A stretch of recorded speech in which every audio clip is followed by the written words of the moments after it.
past is filled with incredible mysteries.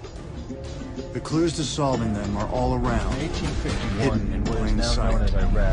Concealed in those pages is the key to something much, much bigger. A conspiracy that crosses the globe. And a discovery that the world isn't ready to believe. Mesopotamia, Sumer, and Babylon. Amongst these vast writings is a story which mirrors the book of Genesis in the Bible. It tells a story of a great flood which reshaped the face of the planet Earth and all of her inhabitants. It tells a story of a tower built and the creation of the spoken word. One of these scrolls includes a star map of what appears to be a sun and its planets. The writings include detailed descriptions and maps of our solar system matching what we know today and beyond. It includes a 10th planet in an orbit between Mars and Jupiter. It is written that the 10th planet Nibiru was thrust into our solar system and collided with the planet Tiamat. The remaining bulk of Tiamat over time became Eridu, the Earth as we know it, and the rest of her became the asteroid belt. In retrograde to the other 9 planets, Nibiru took orbit around our Sun in a long ecliptic or apogee. Lasting 3,600 years, it passes between Mars and Jupiter. This story of reptilian gods from the heavens creating man is not at all uncommon. It in fact can be found in most every region of our planet. In Japan, emperors claim descent from dragon gods who came from the sky. Australian Aborigines teach of a reptilian race which lives underneath the earth and governs over men. They believe they are descendants of a race of dragon humans. China teaches the serpent queen Nukua interbred with man. India calls these reptilian gods Nagas and claim they seeded their royal families. Throughout the Middle East, it is believed a serpent race created man. The book of Genesis tells of giants who came from the heavens to breed with the daughters of man. They are called the Nephilim. In Africa, they call them Chitari, children of the serpent. The royal kings of Africa claim descent from serpent gods who came from the sky. In South America, the Mayans teach that their ancestors were the people of the serpent. The Aztecs were said to be created by a serpent woman.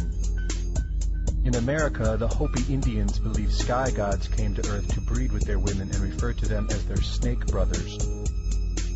The word Sioux means snakes, and Iroquois means serpents. It seems the only places you will not find this historical story is where the history has been methodically destroyed. The descendants of King Anu in Sumeria and Babylon can be traced throughout time. The pharaohs of Egypt were from the bloodlines of the Babylonian kings. The rulers of the Roman Empire can be traced to Egyptian hierarchy.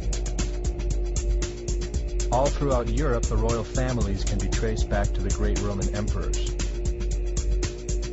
34 of the presidents of the United States are directly descended from European royalty, with the remaining 8 who are only closely related to these same bloodlines. In 1934, President Franklin Roosevelt placed the Great Seal, originally created in 1782 by the Freemasons, on the dollar bill. Represented in the Great Seal is a pyramid and the all-seeing eye, known to be used by the elusive society, the Illuminati. Strung together in conspiratorial confusion are secret societies such as the Illuminati, the Freemasons, and the Bohemian Club. In 1917, National Geographic did a story on a place in Montreal, California called Bohemian Grove. The story reports a place where the world's elite, members of the Bohemian Club, retreat to in late July and conduct an ancient occult ceremony called the Cremation of Care. Every year in July, the world's leaders, media moguls, and members of the World Bank spend 2 weeks of what is known as a men-only retreat at the Grove. Grove details how world leaders from across the planet meet every July and actually engage in mock human sacrifices to the Canaanite deity Moloch. They bring a bound body in an effigy of a child and sacrifice it to the idol. And incredibly, most of those in attendance are our supposed Christian conservative leaders. Trilateral Commission, the CFR, Bilderberg Group, and world government. And he says that much of the decisions are made at the Bohemian Grove. A conspiracy that crosses the globe. And a discovery that the world isn't ready to believe. This universe that we live in is a creation. We're living in and expressions of the total field of creativity, universal creativity. Conspiracy in Area 51. Kennedy assassination, Roswell. As expressions or little nodes of that colossal cosmic creativity, there's almost a responsibility of pressing or expressing whatever it is that we stand for in the world.